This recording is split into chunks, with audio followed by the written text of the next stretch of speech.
Facial చేయించుకున్న తర్వాత skin glow కావాలి కానీ డార్క్ అవుతుందా? రీజన్ ఏదో తెలుసుకోవాలని మీకుందా? అయితే లాస్ట్ వరకు ఈ వీడియో అయితే చూడండి. నా ఎంగేజ్మెంట్ టైంలో నేను నిజంగానే ఫేస్ చేశాను. ఫేషియల్ చేయించుకున్నాను, స్కిన్ మాత్రం డార్క్ అయింది.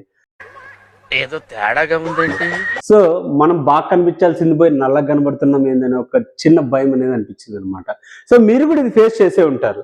సో దానికి రీజన్స్ చాలా ఉన్నాయన్నమాట.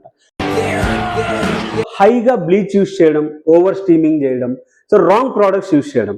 Every skin is different my friend. So when you are doing a facial మీరు పక్కా చెక్ చేసుకోండి ఏమి యాక్టివ్స్ ఉన్నాయి దాంట్లో, అవి మన స్కిన్కి సూట్ అవుతాయా లేదా, ఎవ్రీథింగ్ చెక్ చేసుకున్న తర్వాతే ఫేషియల్ చేయించుకోండి. ఇంకొక థింగ్ ఏంటంటే ఫేషియల్ చేసుకున్న తర్వాత after facial care very very important. ఎందుకంటే ఫేషియల్ చేసుకున్న తర్వాత స్కిన్ అనేది చాలా సెన్సిటివ్ ఉంటుంది. ఎందుకంటే ఎక్స్ఫోలియేట్ చేసి ఉంటారు, యాక్టివ్స్ వాడి ఉంటారు అనమాట. సో ప్రాపర్గా మనం సన్ స్క్రీన్ వాడాలి, మైల్డ్ మాయిశ్చరైజర్స్ వాడాలన్నమాట. ఫేషియల్ చేయించుకున్న వెంటనే ఇంటికి వెళ్ళి సోపు ఏదో వేసి రుద్దేకండి, స్కిన్ అలా అయిపోతుంది అనమాట. డబ్బులు ఎవరికి ఊరికే రావు. వేలకు వేలు మీరు ఫేషియల్స్ కి తగలేకండి. మంచి ఫేషియల్స్ మన హమ్మింగ్ బర్డ్ లో అఫోర్డబుల్ ప్రైజెస్ కి దొరుకుతున్నాయి. వచ్చి చేయించుకోండి. Right ingredients, good professionals, work బాగుంటుంది. Thank you.